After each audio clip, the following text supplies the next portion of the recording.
Hey, hey, hey, I'm Michelle. And I'm Greta. We are girlfriends who have always been seekers. We love learning, sharing, and most of all, we love having those soul-to-soul moments with our girlfriends. Our podcast is about spiritual connection and sisterhood. You are not alone. So grab your glass, get comfy, and join us as we make some noise, light up the room, and Get into it.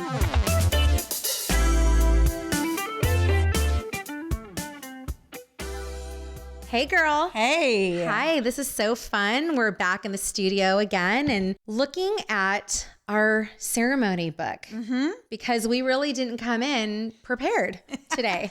We were kind of like, what do you want to talk about? I don't know. Let's just get together and see what happens. You know, sometimes that's the most fun conversations happen like that. So just be as organic as possible. Yeah. And that's really how the podcast was founded, right? It was just on organic conversations. So let's just do that. at a girls trip. That's right. At a girls trip. All right. So I'm going to kind of just thumb through this book. Hold on. I feel like I need to get a little deeper into this. I'm just like whoosh, jumping in, but I'm going to breathe for a moment and then I'm going to go for it. All right. Here it is. Holy are the hands that have held you in your hardest hours, especially when those hands have been only your own. Whoa. Whoa, I wasn't expecting it to say that. No, I wasn't either. Oh, that aligns with this conversation that I just had with my sister, but I'll let you, whoa. Yeah, we got to digest that. Okay, holy are the hands that have held you in your hardest hours, especially when those hands have only been your own. I could cry. It's kind of deep. I could cry. I know, it's kind of deep. I don't know. I feel like it's almost been tradition too to read the other page. Okay. I'm just curious. It's funny how we are just drawn to look at the right side all the Yeah, time. exactly. And I want to I want to be balanced. Yeah. Okay. So the other side says to see your life with new eyes. That is the breakthrough and that is the path. So We've that never gotten one, these before. we haven't. These are new. I can relate to both of them. There's a lot I can probably say about both of them, but this one, to see your life with new eyes, that is the breakthrough and that is the path. That one is really speaking to me right now. I think it might be because, you know, I know we've talked about transitions and just different things happening in our lives. And right now, I'm really trying to focus on having different perspectives on things. So I'll give you a simple example. Cooking. You know, probably have talked about this 1,000 times. I don't love it. However, the new perspective, the new eyes that I'm seeing the path through is I always want to bring health and wellness to my family, but it's a little bit more than that now. It's more of changing my mindset. And that I think has been a big shift for me in 2025 is I'm usually pretty good about seeing things in different lights. However, you know, I am, just like most people, run on habit and kind of, you know, I'm processing information that I'm receiving based on my own conditioning and based on what I believe to be true and my own beliefs. And I've really focused on taking a step back with all of that and going, you know what? Hold on though. What is that other person thinking? And I need to listen to that a little more. This one is really bringing up, I have all these different thoughts happening. Yeah. I'm downloading a lot right now, but we're going to fix the cooking because I'm going to come over. We're going to drink our cannabis drinks and we're going to put music on and you're going to love cooking. Can't wait. Can't wait. Yeah. For me, it was the other side that you first read. I'll just say it again real quick. Holy are the hands that have held you in your hardest hours, especially when those hands have been your own. Oh my God. To me, this is what's so crazy about this book is it can be so poignant in the moment that I'm living. And I literally was just on the phone last night with my sister. She was venting to me about our mom. That's what siblings do. I mean, that's a safe space, right? Yes. We both love our mom and nobody's perfect and we're all doing this for the first time. So we have compassion for her and all of that. But then also something interesting that came up out of it was just this conversation that my sister and I had never had. We're 8 years apart and we went through a horrible time with our father getting addicted to drugs. This is actually her biological father. I guess you could say stepdad, but he was in my life since I was 2. So he's my dad. But being 8 years older, I had a completely different experience. So that's interesting, the whole perspective thing that you bring up. Or I guess the book Well, brought I know. up. I was going to say, I almost feel like that's sometimes why you got to read the other page too. It's like Right, they go be, together. yeah, they're partners. So we just had different experiences, even though we both were in the same family. When my mom was so in love with this man, and when he just completely abandoned us and completely checked out, that was the love of her life. And she was heartbroken and devastated, could not get herself back up off the floor. She just couldn't. She did all the things she needed to do. She went and got a job at a mini mart, working nights. She did what she needed to do to keep food on the table and the lights on. And she was loving, very loving. And I think that was our saving grace for both me and my sister. But she just wasn't able to be there for us with the support that kids need. And we were both just thinking about when we were little, what would we tell ourselves? What would we forgive ourselves for? There's this trend that's going around that's like, I had coffee with my younger self, and this is what we talked about, and this is what I told her. And I think that's a really cool trend because it's finding your inner child and forgiving them for all the things that you didn't know, and you did the best you could with what you had, just as my mom was doing the best she could with what she had at that time, which was very little. She was just trying to survive, and we know we're going to do it differently. And I have done it differently with my kids. I've been there every step of the way with college and helping them with classes and all that stuff that, kids need so much even after they turn 18. We're able to both share the regrets that we had when we were little, the things that we didn't accomplish. We were both talking about wishing we would have gone to college. I did. I tried. It ended up burning me out because I was working 2 jobs and going to school, and I was exhausted. And, my sister, she just really raised herself. She was so little when this all happened, 7 years old. Yeah. So, she was kind of on her own, and I felt abandoned and like I was on my own at 15, but she was a little kid. Little girl. Yeah. So what would you tell your younger self if you were having coffee? Oh my gosh, I actually made a little list and we shared it, and we both really had a lot of the same feelings about it. One of the things was I would forgive myself for not finishing school because I was just trying to survive and paying my own way since I was 15, pretty much getting through it, for not having more compassion for myself. I was really hard on myself as a kid growing up, just mad at the situation, and not forgiving myself for just those things that I didn't accomplish, I think was the main thing. And I realized I didn't have the support that everybody else did. Sure. That was able to do some of those things. And some people still persevere. And you know what? I look at my life and I did persevere. I did it in a different way. And I did learn a lot from all my experiences.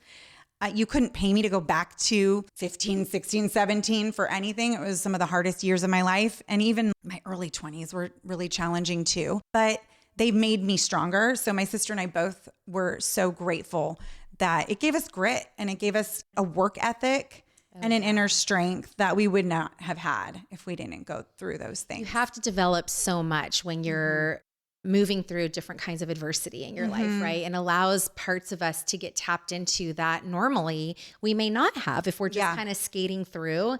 So you don't want to erase the past, but at the same time, how can you look back and really take all the goodness from it and all those learning experiences and just bring it to a positive space? Yeah. I wouldn't change it. I don't want to go back, but I wouldn't change it. It shapes who we are. That's a big thing that you said, though, about having these experiences that are not always what we see as positive because they're hurtful and they cut deep. But a lot of times we grow so much from that. And it sounds all cliche, but there's truth in that. There's a reality. And I love that you and your sister have these moments where you can connect and share. Yeah. Well, we don't normally. So that's what was even more amazing about reading that at this moment, because it was like, whoa, she's just not someone that's super open like that. And she doesn't like to go really deep into things in that way. And it was a very cathartic experience. And we shared, even though it was different for both of us, she really had a harder time. I mean, she was just so little. but we both had a lot of that same regret, what we needed to forgive ourselves for, not being young and wild and free, not being able to take risks, things like that, that happens to you when you are in a situation without a safety net. Right. Like, we couldn't be daring and bold about our choices because no one was going to pick us up if we fell. That was another thing. They were your own hands. Yes. And that was another thing I had to forgive myself for because I was kind of hard on myself about that. Why didn't you take more chances? You played it so safe when you were younger. I fucking had to. I had to. I didn't have a choice. And another thing on the list, it's all kind of coming to me now. It's like, what did I write? Is thank you for keeping us safe, meaning me and my inner child safe, because I was cautious and I did have to make decisions at a young age in order to keep me safe. You were a protector, ultimately, of your own self and of your sister.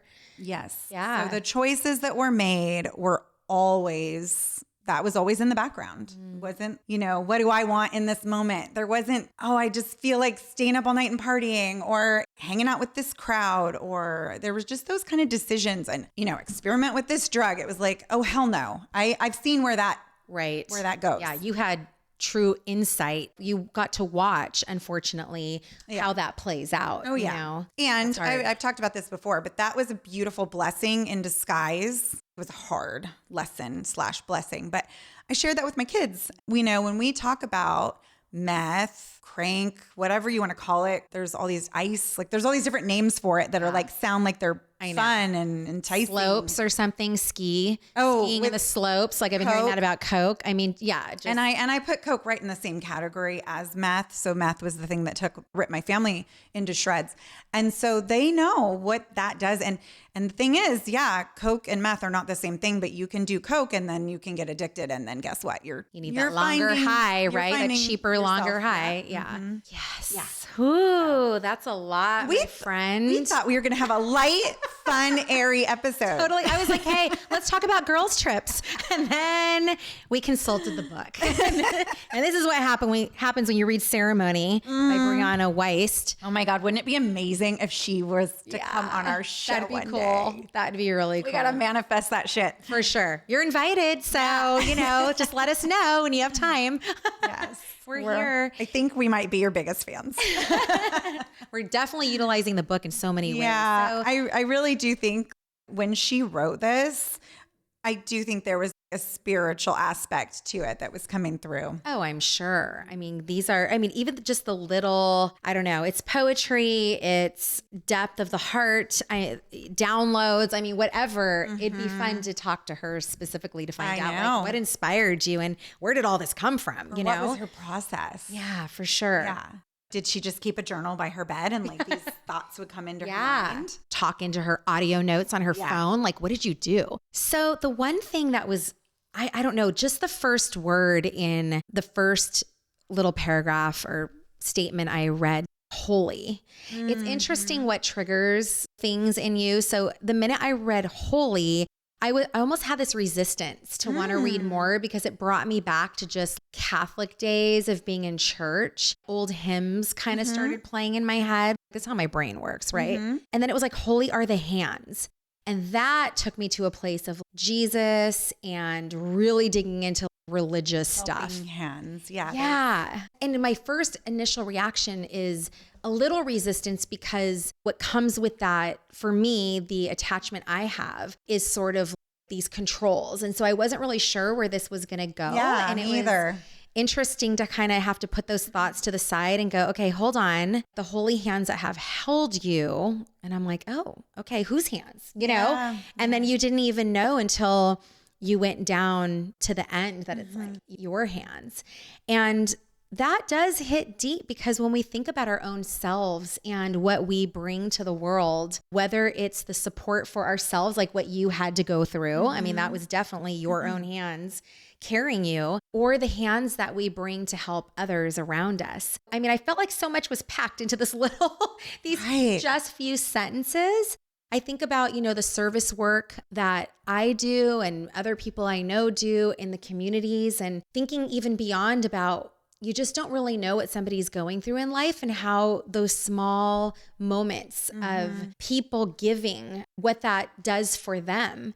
So I have had a lot of thoughts just sitting here, listening to you and then trying to break down sentence by sentence of what this means. So to think of your hands as holy, I think I'm going to carry that with me today. I love that. Yeah, just take it into my whole day and think about, and you know what? Okay, hold on. Here's my little light bulb moment. Ooh, I love that. I'm having a moment. When I read the other page and was talking about perspective and mindset shifting and how it relates to cooking and all of that, it's interesting because that's all done by your hands also.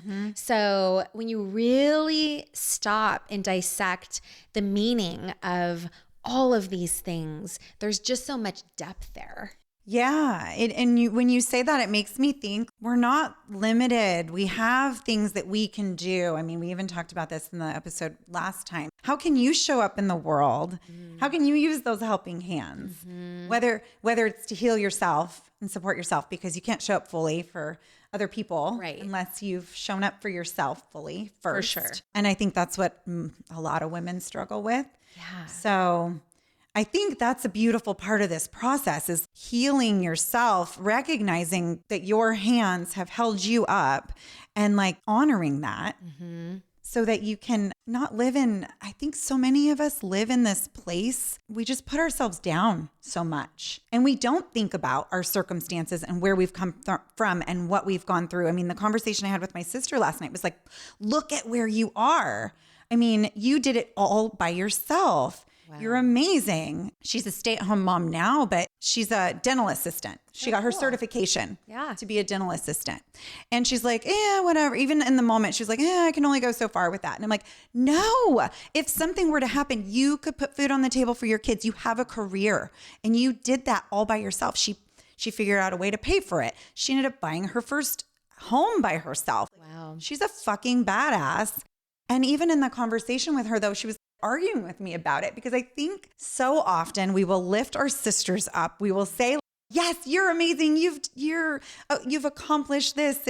But we won't turn around and do that for ourselves. Well, society tells us sometimes if we do that it's egotistical and we're conceited. I mean, how many times have you heard those words floating around? But I think this is different though. This is tapping into your inner power and allowing yourself to feel empowered and knowing that you have the strength and the courage. And like you said, she's a freaking baddie. She's out there doing the things that she has to do, the hustle of it all, and sometimes we don't stop and really recognize what it takes to get out of bed and show up and get through that hustle. It's not easy for everybody. I mean, just putting that first foot on the floor sometimes, I mean, maybe you didn't sleep well on a practical level, maybe your mind is so occupied with what's happening in your own family, or with people you love. And so just to go like, I'm ready. I'm going to take this move.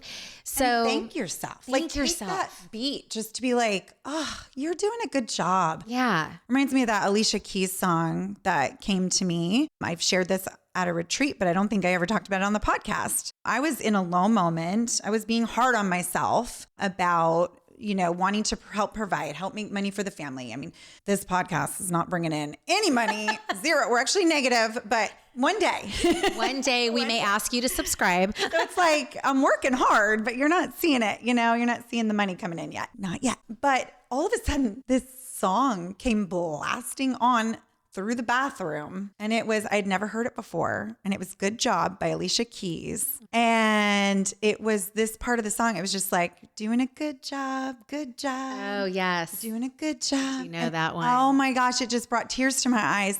Well, after I was like, what the fuck is happening? Why is there music coming out of the bathroom? Who's listening? Yeah, it came on the Alexa all by itself. Okay. I mean, weird shit like that happens to me. It's fine.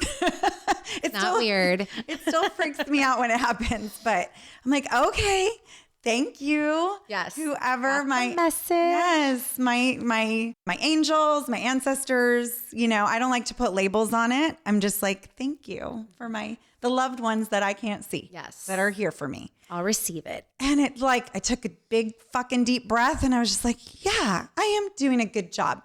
We were just starting this podcast. I was raising 2 kids knee deep in like high school stuff. And coming off of COVID. COVID. Yeah. And I was like, no, I am doing a good job. So I think we all need that reminder. Yeah. So tell yourself right now, just look in the mirror if you have a moment, if you're at a stoplight listening to this, or I mean, I can keep singing for you if you want, but probably not. I don't know. It might be kind of motivating. I liked it. As soon as you started, I'm like, oh yeah, that took me somewhere. So yeah. I have the heart and soul of a singer, not really the voice, but you have a podcast voice, so it's fine. But yes, it's stopping in those moments and hearing it and really receiving it and then giving it to yourself. You know, I mean, there's nothing wrong with that. It's not boastfully moving into the world, you know, and carrying this like thing with you. It's like, hey, I am doing a good job. I am doing what I need to be doing right now. And even if I'm not doing all the things right now, maybe there's this one thing that I'm doing and like hang on to that, you know? I think especially the phase that I keep bringing my sister up, but really I love this. She's definitely going to have to like listen to this episode. She's in the phase of 2 little babies, 5. Hard work. Not even, just little babies. So and working. Well, no, she stopped working. Thank goodness. Like, lucky for her. But at the same time, work was a little bit of a reprieve. And I totally get that because I was the same way, where you kind of just like do your thing and feel like just yourself without these little monkeys climbing on you. They're cool because there's no separation, right? Yeah. Like there's no time. Yeah. And so right now she's just in the mundaneness of motherhood, where you are getting up because the baby's crying and then you're just zombieing through and like making sure they have food, and then they're making a mess, then you're cleaning that mess up, and then the other one is, you know, crying because they need something, and it just never stops until bedtime. And it's hard. It is. And it's easy to feel like you're not doing anything with your life, but you are doing the most with your life. You're nurturing and raising these 2 little humans that are going to go out into the world, and who knows what they will be able to create. Yeah. And that's why I think motherhood is such a it feels so sacrificial, and it's so easy to just get in that rut of the Absolutely. mundane. Well, so it's interesting because right now I'm in a class that's on human growth and development. And there's so many things I'm reading where I'm like, gosh, if only I truly understood this during those phases. I mean, we're learning a lot about different theories. And even though not all of them are like 100% applicable, but to really understand even just the brain of these little kids, you know, and what's happening with them and watching them as they're developing from a developmental perspective, not just like crazy mom perspective, right? Because I mean, it's very easy to be in that place and feel like you can't breathe. Yeah. But to really, again, so shifting over, it's making me think of like to see your life with new eyes. That is the breakthrough and that is the path. And that's one of those moments where, like I said, as I'm reading, I'm reflecting back to how I raised my kids and how chaotic it was with 3 little ones. So I'm empathizing with your sister for sure. But I'm also thinking, gosh, wouldn't it be, and I know we can't learn everything all the time, but to really understand through those phases, and it could just be anything you're going through right now, whether it is the stay-at-home mom and you're trying to understand the development of what's happening and giving yourself grace for that and knowing that you are doing a phenomenal job with what you have, whatever that looks like for you. Or if it's something that you're venturing into right now in your life, you know, maybe a change of career or a divorce, you know, whatever it is. I think when we try to get the right information and really expand our minds to opening up to understand fully what's happening and not just being in the chaos of the moment, it does shift our perspective a little bit. Gives us new eyes. Yeah, I think, just seeing your child as they're developing and learning and everything is new and I love that. Trying to have a perspective even from how they're feeling. Yes, the wonderment. The wonderment. And I think that is the beauty of having kids in your life is like you get to kind of be reminded of that. But yeah, when you're in it, you're just so it's hard. Yeah, you feel buried in a way with it. There's not really a moment to sit and think about things. But yeah, I don't know if you could. I feel like, I would do it so differently and I would be more present, but I also am not in it now. Right. And I can like look back and think about it like I would be. How lovely would it be to do this? Totally. Well, it's funny because so my brother just had a baby and we're 14 years apart. So that's a big developmental, even in that, right? Those phases of life. But I'm watching his little baby and I am having these thoughts right now. And so it's funny because I feel like this is very real and raw in my life also, and thinking about what they're doing. And I don't know, I'm also seeing things of course they only have one right now. So there is a difference between 1 and 2 and 3 and beyond, but because I think we do now have access to so much information, and she is so lucky because her mother comes and stays with her during the week. So she actually has that time to go, oh, I'm going to run and go get coffee, and don't get me wrong. Like there are other challenges, that she's dealing with. And anytime somebody's sleep deprived, I mean, come on, all the grace extended to you, right? And again, whether you're a mom of a baby and that's why, or your job is not allowing you to sleep. I mean, this is a very deep category that we got to think about because people cannot function at their optimal levels, Oh my gosh, I saw this video of this poor mom with probably an 18-month-old. She was carrying it around, maybe a little younger. She was looking for the baby and she was holding the baby. Oh, gosh. That's how sleep deprived she was. The baby probably kept her up all night. Correct. I mean, it just shows you can't function without sleep. No. Yeah. I am looking at this little baby and thinking also just about his own development and what's happening, because now it's like seeing a newborn and going, what happens in the first month? And then you get to the second month. And I'm in wonderment and amazement because I'm so removed from that, from my own children. But watching like the new parent and even seeing what they're going through and how they're developing, because they are developing, during that time too. As a mom, we're developing all the time. I think you said something so important though, that she has her mom, it was her mom, right? Come in and because that creates space. Huge. Like, I think we all just need to give ourselves a little bit of space if you can. I mean, some people can't. Or maybe you have someone come in and clean your house once a month. Whatever you can do to give yourself that little bit of reprieve. Like let those other hands help you. Yes, because totally. Without it, you're not sleeping. You're constantly doing something for the babies. There's no space. There's no space to even reflect or be in. You're really in the moment. You're almost too in the moment. Yes. You're just trying to get through it. Right. And I remember those moments, not even recognizing clock time. It was just, I don't even know what time it is. I just know that the next thing I'm going to have to do is probably pump and then wash those pumps and then feed the baby and then change the diaper. I don't even know if it's 3 o'clock or midnight right now. And then dinner on the table. I just have to get through the next activity, really. It's a lot. So kudos to those mommies out there who are listening to this. I mean, you're not noticed, Right. Lots of empathy.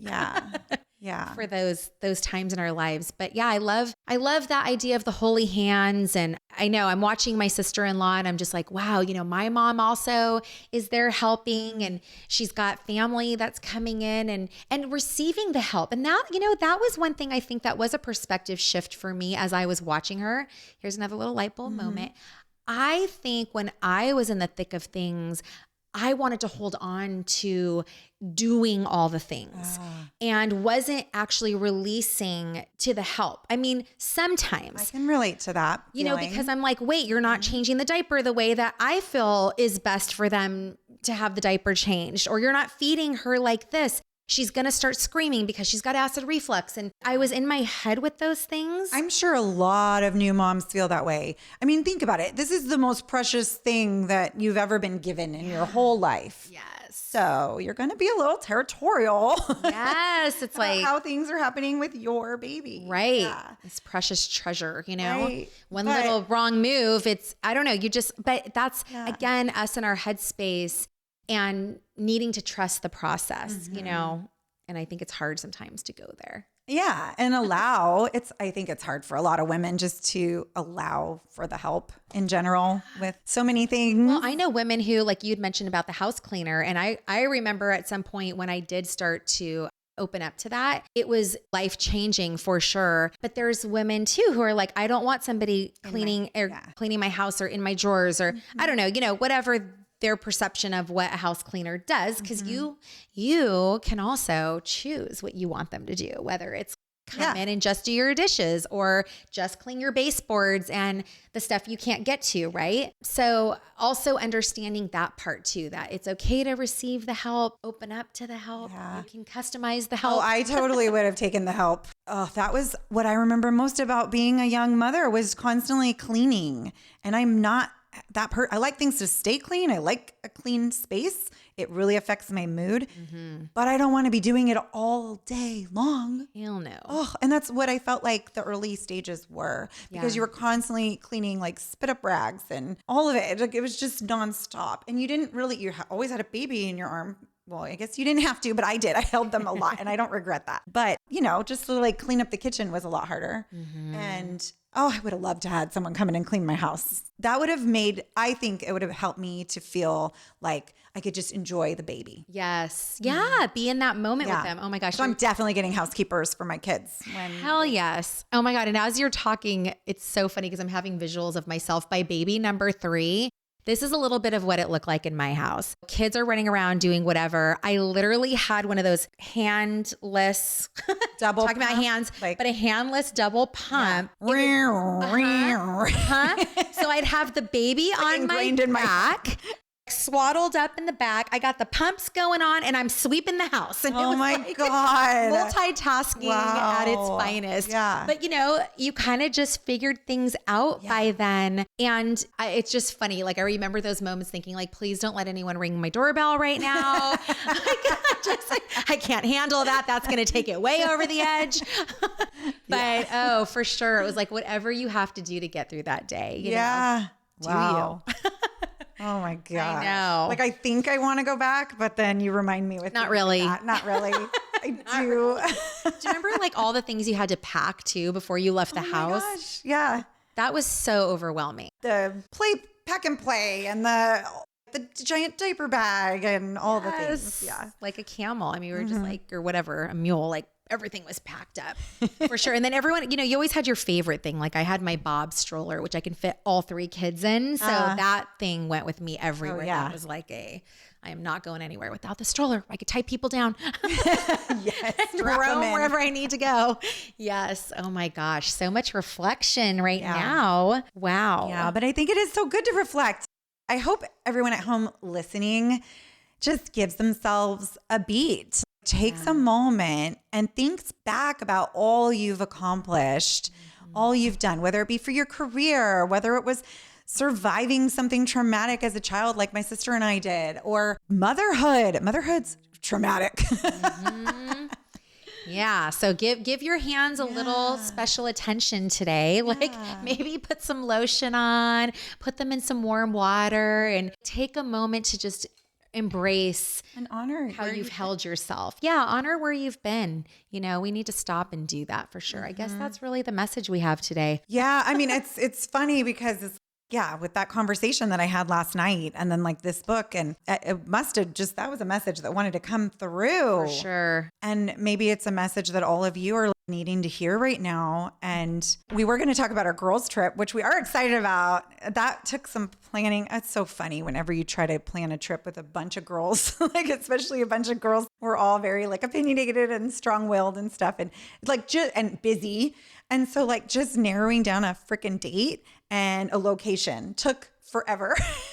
That was the first challenge, right? I don't know, maybe even a couple months in the making, shifting dates, and shifting locations and shifting all the things. And then of course, not everybody is able to come. There's a couple that there had conflicting dates later on, like we didn't know about in the beginning. That's always sad. It always makes me feel sad when there's a group and we're trying to do it together and then it feels like everybody's, able to align and then all of a sudden people start dropping off for no blame reasons. Yeah. It's just like life is, there's other things showing up. Especially with women. It is this way. I mean, maybe not for everybody, but we are the primary caregivers for the kids. I think that makes it difficult for a lot of the time to try to organize and pick a date and get something on the calendar.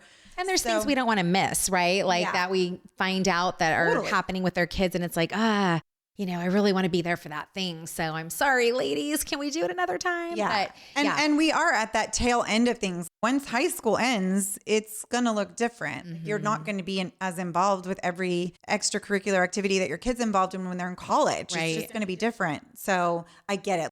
Everybody needs to absorb as much as they can at this time right now. Totally. But I think it's so interesting. We picked Murphy's.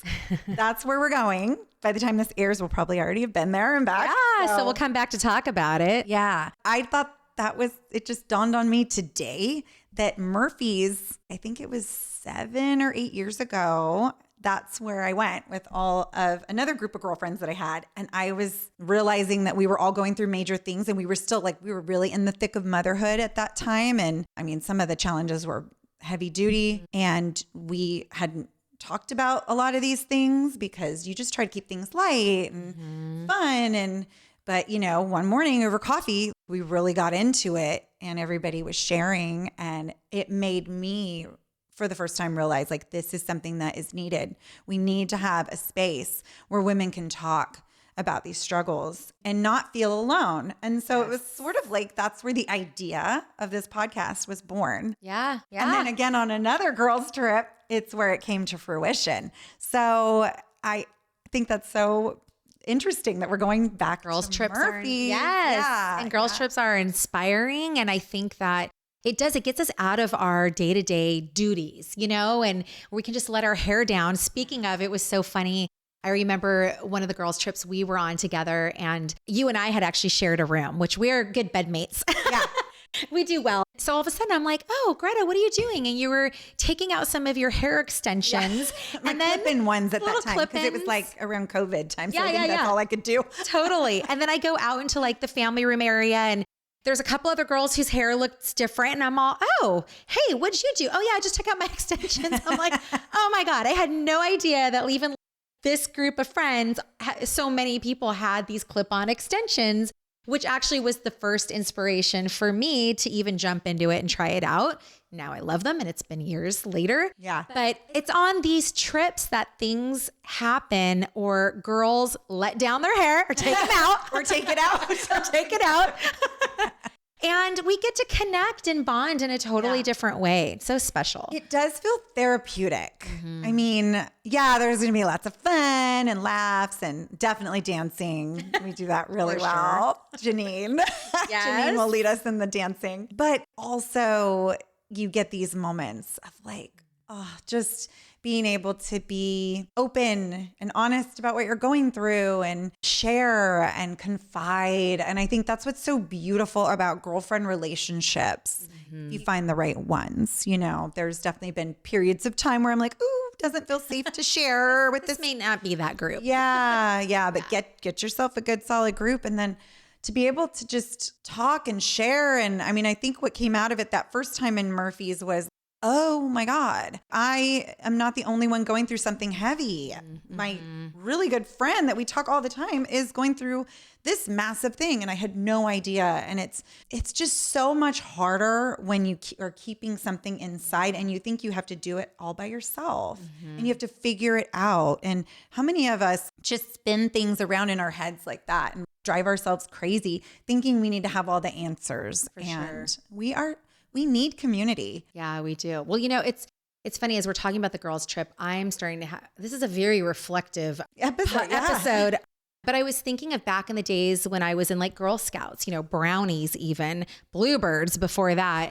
And these are groups where girls come together, and, you know, back in those days, it's like you're crafting together and you're doing different things together, right? You're having lunches, you're putting things together for the community, whatever. But there's something that starts even so young like that, where girls are coming together and connecting that way. And then as I got a little older, going through like youth groups through the church, and I remember us going to stay at different places, and it was all very organized. We'd come together, have our lunches, our breakfast, lunch, dinner together, singing songs. And then there was free time, and girls stayed with girls, you know, and it was just this time of being so connected. And that's what it reminds me of. It's like coming back to that. Each other's hair. Yes. Play jump rope outside, you know, dance. I don't know. We were in nature. And that's the other piece, I think, is when we go on these girls trips a lot too, we're in these surroundings where we're not always, I mean, sometimes they can be at a hotel, and like if you're doing a Vegas trip or whatever, you're there for that specifically, right? But I don't know. My favorite girls trips are the ones where we're staying like at a cabin or in this case, we're doing an Airbnb. So we do get to roll out in pajamas in one house, make coffee together, take our time. And it's in those moments where we're comfortable that I think the sharing. I'm hoping there's a big deck. I haven't even. I know. I don't remember if there was or not. Because I need to find a way to be outside. Yeah. Because the weather's going to be beautiful. There's supposed to be great hiking around there too. Somebody was telling me about if we wanted to venture out and do that. I do love hiking. Yeah. Oh, Rue has a feeling about that. Rue just was very vocal. We have, our podcast. Yeah.